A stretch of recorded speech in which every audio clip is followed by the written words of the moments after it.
Galactic Recon Story, Part 1. Commander HFY adjusted his crimson battle armor as he gazed through the observation deck of the massive reconnaissance vessel, Dominion's Eye. Below them, a small blue planet rotated peacefully in the void, completely unaware of the armada gathering in its outer system. The planet's inhabitants called it Earth, according to their intercepted communications. "Such a primitive world," muttered Sub-Commander Vorth, his four arms crossed behind his back. "Their most advanced weapons are chemical explosives and crude projectile launchers. Our scouts report they still use metal bullets fired from handheld devices." HFY's mandibles clicked in amusement. The galactic hegemony had conquered over 300 worlds in the past millennium, each one presenting unique challenges and technologies. But this Earth seemed laughably backward compared to even the most basic member worlds of their empire. The bridge hummed with activity as technicians analyzed the incoming data streams from their cloaked observation drones. Lieutenant Kyle Tarr, a young officer with bright purple scales, approached with a data pad clutched in his webbed hands. "Sir, our analysis is complete. The humans possess no energy weapons, no shields, no faster-than-light travel, and no quantum manipulation technology. Their largest military vessels are powered by primitive combustion engines and carry weapons that fire solid projectiles."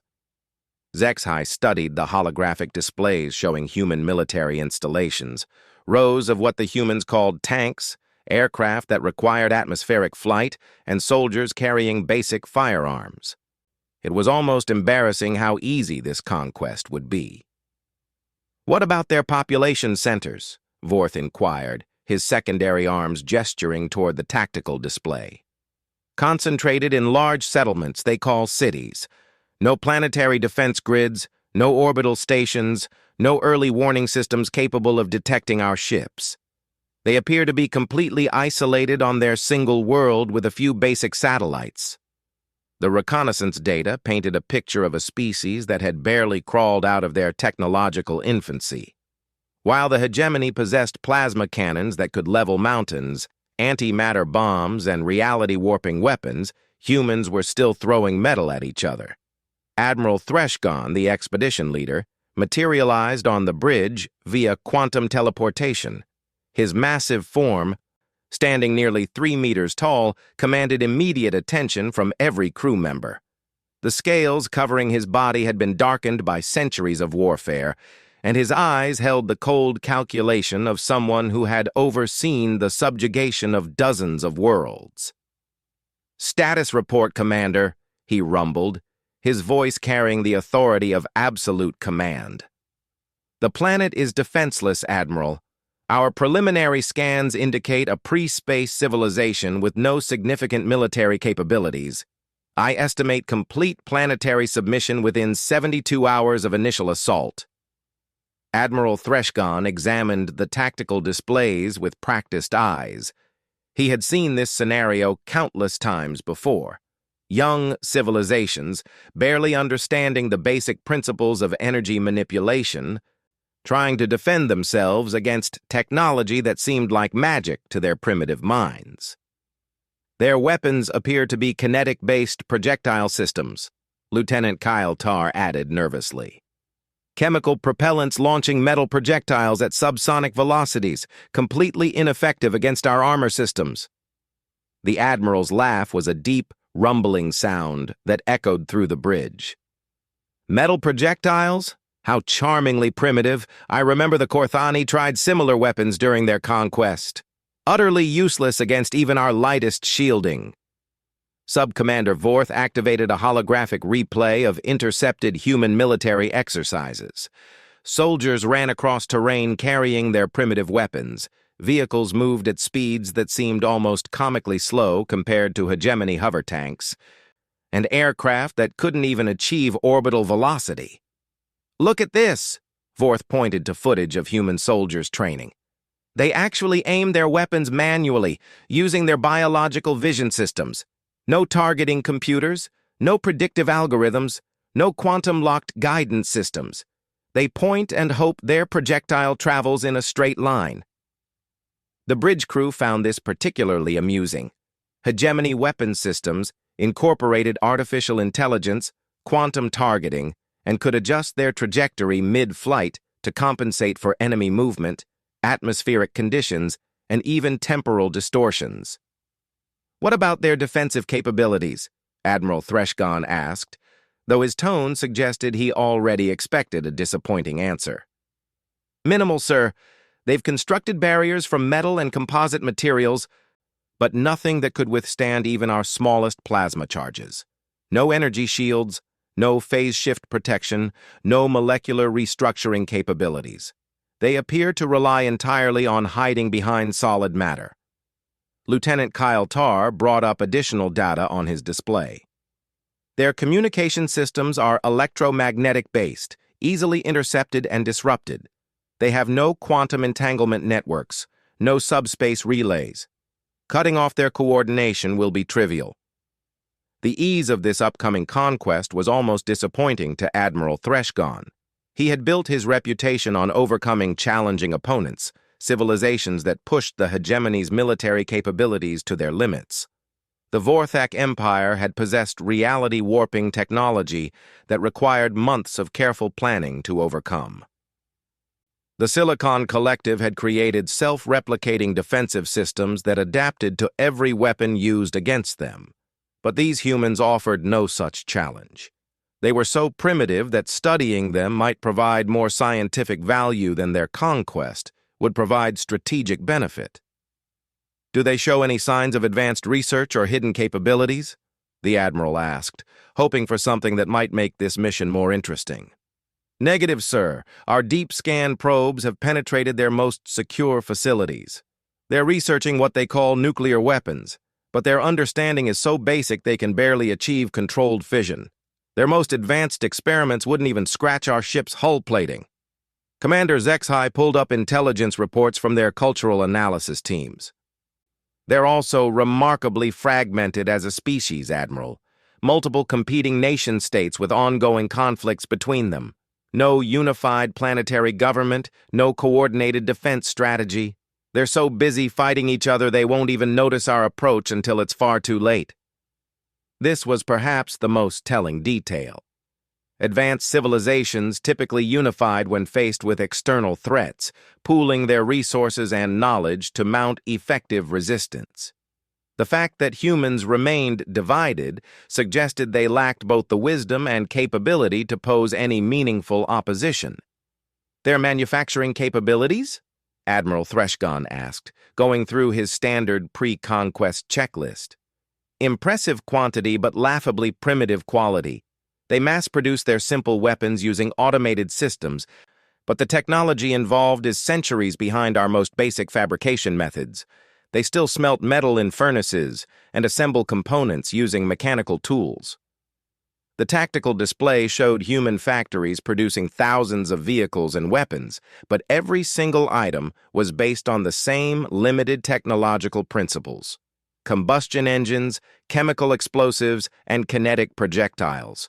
No innovation, no breakthrough technologies, no signs of the scientific revolution that typically preceded a civilization's expansion into space. "What about their space capabilities?" the Admiral asked, though he suspected he already knew the answer. "They've achieved basic orbital insertion using chemical rockets, sir. A few small stations and exploratory probes, but nothing that could be classified as a military presence. Their most advanced spacecraft couldn't even reach their system's outer planets." Admiral Threshgon nodded slowly, his strategic mind already planning the most efficient conquest approach. With such primitive opponents, they could minimize their own resource expenditure while maximizing the psychological impact on human population centers. "Very well. We'll proceed with a standard primitive world subjugation. 3-phase approach. Demonstrate overwhelming superiority. Eliminate resistance leadership. Establish occupation protocols. I estimate the entire operation will be completed within 1 standard week." The bridge crew acknowledged the orders with professional efficiency. This would be another routine addition to the hegemony's expanding territory, barely worthy of mention in the historical records. But as their ship moved closer to Earth's orbital space, none of them realized they were about to encounter something that would challenge every assumption they had made about human capabilities. Something that would prove that sometimes the most dangerous weapons are the ones that seem the most primitive. Galactic Recon Story, Part 2. The invasion began exactly as Admiral Threshgone had planned. 3 hegemony destroyers descended through Earth's atmosphere, their plasma cannons reducing major military installations to smoking craters within minutes. The primitive human aircraft that rose to meet them were swept from the sky like insects, their metal projectiles bouncing harmlessly off advanced energy shields. Within the first hour, every major human military base had been neutralized.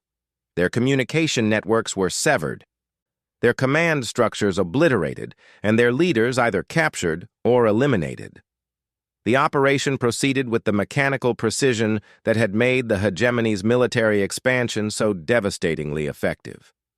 "Resistance is minimal, Admiral," Commander Zexhai reported from the bridge of the Dominion's Eye. "Human forces are retreating or surrendering en masse. Their weapons are proving even less effective than our projections suggested." Admiral Threshgone observed the tactical displays with satisfaction. Red markers indicating destroyed human military assets covered every continent, while green indicators showed hegemony forces establishing control points in major population centers. It was proceeding like a textbook conquest of a primitive world. "Any unexpected developments?" the Admiral asked, though his tone suggested he wasn't expecting any surprises from such a backward civilization. "Nothing significant, sir. Some scattered resistance from individual human soldiers, but their weapons can't even penetrate our infantry armor.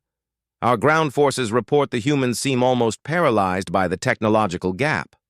Lieutenant Kyle Tarr approached with an update on the psychological warfare campaign. "Our announcement broadcasts are having the desired effect, Admiral. Human governments are beginning to discuss surrender terms. Their leaders appear to understand they're completely outmatched." The announcement had been standard protocol for primitive worlds, a demonstration of overwhelming force followed by demands for unconditional surrender, offering the occupied population a choice between submission and complete annihilation. Most civilizations at Earth's technological level typically surrendered within days of witnessing hegemony capabilities. But Subcommander Vorth noticed something unusual in the intelligence reports. "Admiral, there are some anomalous readings from several human military facilities. Our scouts report unusual activity despite the facilities being officially destroyed." Admiral Threshgone's attention sharpened. Anomalies during conquest operations had occasionally led to unpleasant surprises, though nothing a civilization this primitive could produce should pose any threat. "Elaborate, Subcommander." "Underground installations that weren't detected in our initial scans. The humans appear to have hidden significant portions of their military infrastructure deeper than our probes penetrated. They're more cunning than their technology level suggested." The Admiral studied the updated tactical displays. New markers appeared showing suspected underground complexes, hardened bunkers, and what appeared to be some kind of distributed command network the humans had kept hidden during the initial reconnaissance phase. "Could their hidden installations pose any threat to our forces?" Zexhai asked, though his tone suggested he found the idea unlikely. "Impossible," Lieutenant Kyle Tarr responded immediately. "Even if they've hidden additional weapons, they're still limited to the same primitive technology. Chemical explosives and kinetic projectiles can't threaten our forces regardless of quantity." But Admiral Threshgone had conquered enough worlds to know that underestimating an opponent, even a primitive one, could lead to complications. "Deploy additional reconnaissance drones to these hidden facilities. I want detailed scans of whatever they're concealing." The analysis took several hours, during which hegemony forces continued consolidating their control over Earth's surface. Human resistance had largely collapsed, with only isolated pockets of soldiers continuing futile attacks against obviously superior opponents. When the reconnaissance data finally arrived, it painted a more complex picture of human military capabilities than their initial assessment had suggested. The underground facilities are more extensive than we realized, Lieutenant Kael'tar reported, his voice carrying a note of surprise. Multiple levels, reinforced construction, and what appears to be some kind of weapons research program. What kind of weapons research? Admiral Thresgon demanded. Still primitive by our standards, sir, but more advanced than what they displayed on the surface. Refined chemical explosives, improved metallurgy, and some kind of electromagnetic acceleration system for their projectiles. Subcommander Vorth examined the technical specifications on his display. Electromagnetic acceleration, like primitive railgun technology. Essentially, yes. They're using magnetic fields to propel their metal projectiles at higher velocities than chemical propellants can achieve. Still completely ineffective against our defenses, but more sophisticated than we initially observed. Admiral Thresgon nodded slowly. This was more typical of civilizations on the verge of space expansion. Often, they developed certain technologies in secret while displaying more primitive capabilities publicly. It was a defensive instinct he'd encountered before. What velocities are their electromagnetically accelerated projectiles achieving? He asked, more from professional curiosity than concern. Lieutenant Kael'tar consulted his technical readouts. Approximately 3,000 meters per second, sir. Fast for their technology level, but still far below the energy thresholds required to damage our systems. The bridge crew relaxed. Even improved human weapons remained laughably inadequate compared to hegemony technology. Plasma weapons operated at near-light speeds and could disintegrate matter at the molecular level. Kinetic projectiles, regardless of velocity, were simply the wrong technological approach for combating advanced civilizations. But then, the first anomalous report arrived from the surface. Admiral, we're receiving a priority communication from Ground Commander Vexthul, the communications officer announced, his voice carrying an unusual tension. Put him through.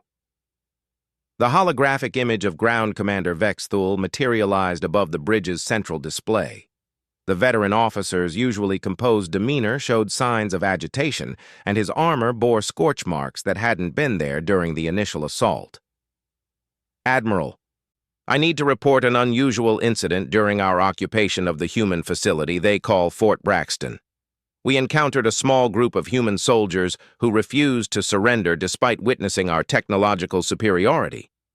Proceed with your report, Commander, Admiral Thresgon said, though he wondered why a minor skirmish warranted priority communication. The humans had barricaded themselves in an underground bunker with one of their electromagnetic projectile weapons. Our forces moved to eliminate them using standard pacification protocols. Ground Commander Vexthul paused, and Admiral Thresgon noticed his subordinate's mandibles twitching in what appeared to be uncertainty. The humans fired their weapon at Sergeant Korthval during our approach. The projectile achieved unexpectedly high penetration against his armor systems. Define high penetration, Commander. Complete perforation, Admiral. The projectile passed entirely through Sergeant Korthval's battle armor, causing significant damage to internal systems and minor injury to the sergeant himself. A moment of silence fell across the bridge. Hegemony battle armor was designed to withstand direct hits from plasma weapons, particle beams, and even limited antimatter exposure. The idea that a primitive kinetic projectile could penetrate it seemed impossible. That's unusual, Subcommander Vorth said carefully. What was the composition of this projectile? That's where the report becomes more interesting, Ground Commander Vexthul continued. Analysis of the recovered fragments shows the projectile was composed of an extremely dense metallic core surrounded by a penetrating jacket made from refined materials. The humans appear to have achieved much higher material density than our scans indicated. Lieutenant Kael'tar quickly accessed the material science database. Admiral, our initial surveys detected only basic metallurgy on this planet. Refined iron, simple alloys, nothing that should achieve the densities required for armor penetration. The projectile also incorporated what appears to be a shaped charge explosive tip, Ground Commander Vex Thul added. The combination of high velocity, dense materials, and focused explosive force created a penetration effect our armor wasn't designed to handle. Admiral Threshgon studied the technical analysis appearing on his displays. The human projectile was still primitive compared to hegemony weapons, but it represented a significant advancement over what their reconnaissance had detected. More concerning was the fact that they had underestimated human materials, science, and engineering capabilities. Was this an isolated incident, Commander? Negative, Admiral. We've encountered similar weapons at 3 other underground facilities. The humans appear to have developed these enhanced projectiles specifically for deep bunker warfare. They're calling them armor-piercing rounds. The implications of this revelation began spreading across the bridge crew's consciousness. If humans had developed weapons specifically designed to penetrate armor, it suggested they had been preparing for warfare against technologically superior opponents. That level of strategic thinking was unusual for primitive civilizations. "What's the current threat assessment, Commander?" Admiral Threshgon asked. "Still minimal, sir. The humans possess limited quantities of these enhanced weapons, and they're still restricted to line-of-sight targeting systems. Our forces are adapting by maintaining greater engagement distances and using energy shields at maximum strength." But Admiral Threshgon was beginning to realize that their initial assessment had been dangerously incomplete. The humans had deliberately concealed their most advanced capabilities, presenting only primitive weapons during normal operations while hiding more sophisticated technology underground. It was a level of strategic deception that suggested these humans were far more intelligent and cunning than their technology level had indicated, and if they had hidden these capabilities so effectively, what else might they be concealing in their deep bunker systems? The Galactic Recon Story. Part 3. The situation deteriorated rapidly over the next 18 hours.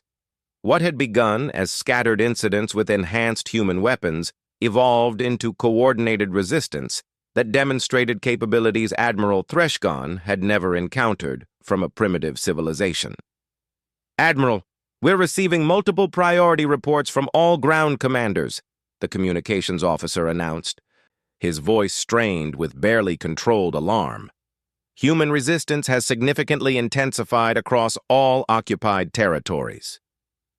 The tactical display showed a troubling pattern. Red indicators marked locations where hegemony forces had encountered unexpected opposition, and those markers were spreading across every continent. What concerned Admiral Threshgon most was the sophisticated coordination these supposedly primitive humans were demonstrating. "They're using underground communication networks we didn't detect," Sub-Commander Vorth reported, his 4 arms working frantically across multiple control interfaces. Fiber optic cables buried deeper than our scanning protocols anticipated. The humans maintained hidden command structures throughout our initial assault. Lieutenant Kyle Tarr looked up from his analysis station with an expression of growing concern. "Admiral, the humans appear to have been preparing for invasion by technologically superior forces for decades. These underground installations weren't just military bunkers. They were specifically designed to resist occupation by enemies possessing energy weapons and advanced sensors."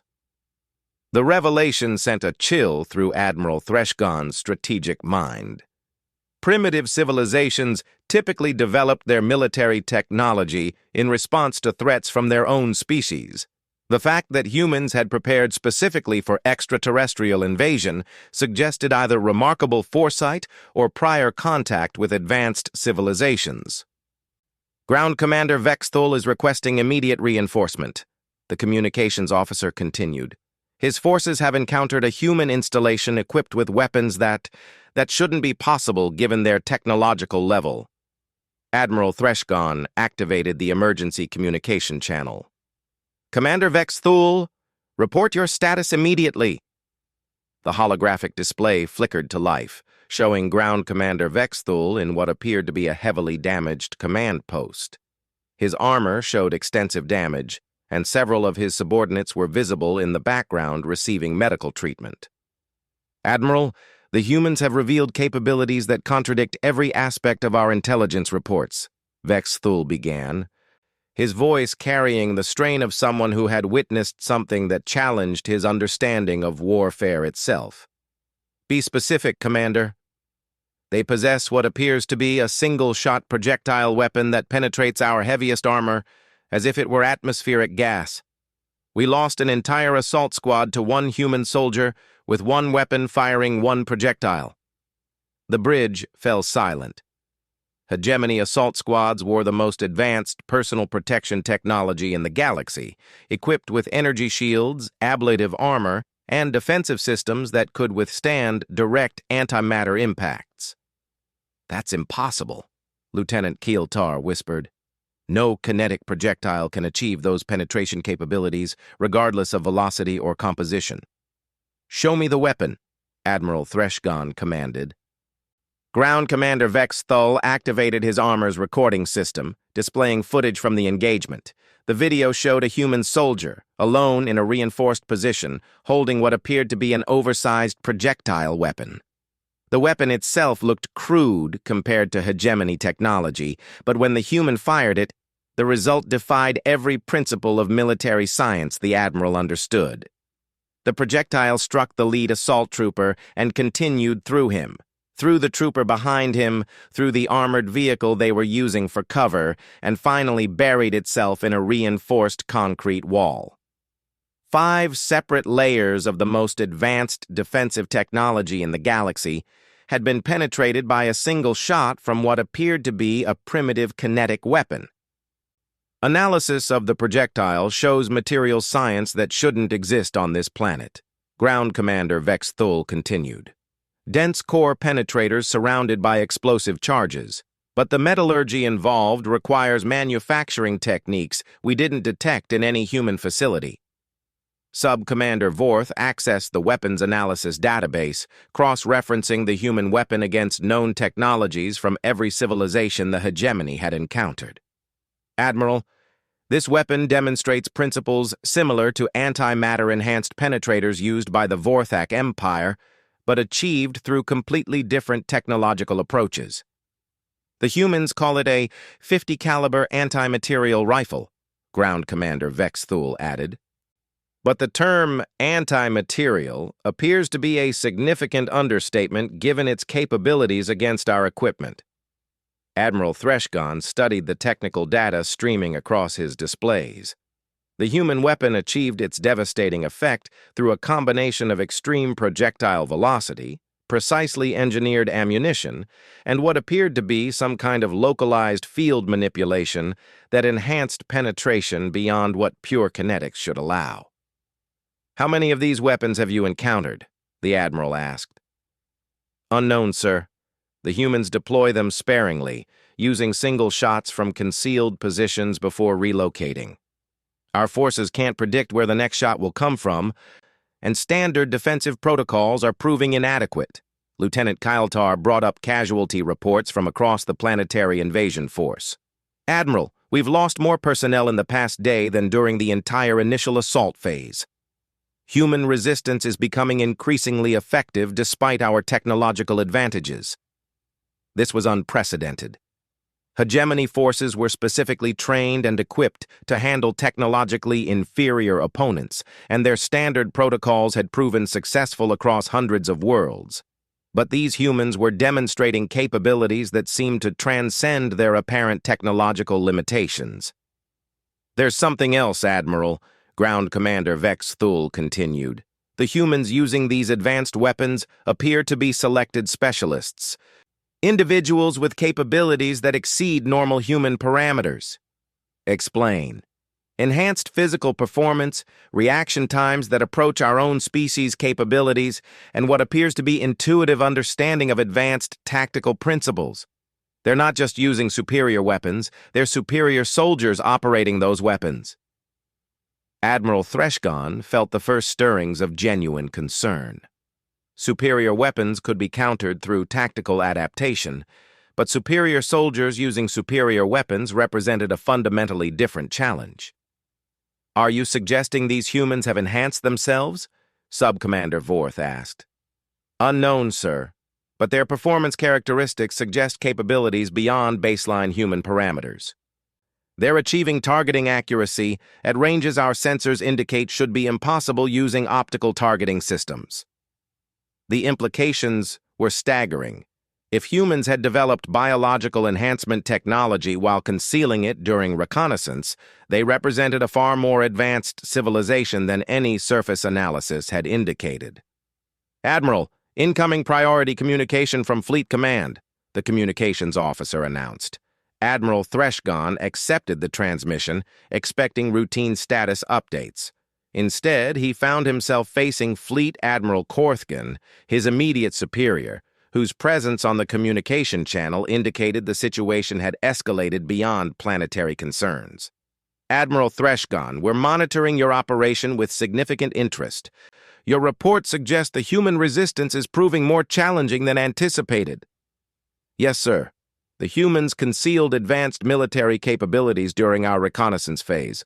They're employing weapons and tactics that suggest preparation for extraterrestrial invasion. More concerning is the possibility that these humans represent a previously unknown threat classification. If they've developed anti-hegemony technologies while maintaining the appearance of a primitive civilization, they may be connected to forces beyond their single world." The suggestion sent a chill through Admiral Threshgon's consciousness. The hegemony had encountered one previous civilization that had concealed advanced capabilities: the Silicon Collective, which had turned out to be an advance force for a much larger and more dangerous empire. "What are your orders, sir?" "Continue the operation, but prioritize intelligence gathering over conquest. We need to understand the full extent of human capabilities before proceeding. If these weapons represent technology transfer from an advanced civilization, we may be dealing with the preliminary phases of a counter-invasion." As the communication ended, Admiral Threshgon realized that what had begun as a routine conquest of a primitive world had evolved into something far more complex and dangerous. The humans weren't just defending their planet, they were demonstrating capabilities that challenged fundamental assumptions about technological development and military science. And if a single human with a single weapon could neutralize an entire hegemony assault squad, what might these remarkable beings be capable of when their survival was truly threatened? The Admiral began to suspect that the galactic hegemony had encountered something unprecedented in their expansion across the galaxy. A species that was far more dangerous than it appeared, armed with weapons that defied conventional understanding, and possessed of a strategic cunning that suggested they had been preparing for this confrontation far longer than anyone had imagined. The real question was no longer how quickly they could conquer Earth, but whether they should be attempting to conquer it at all.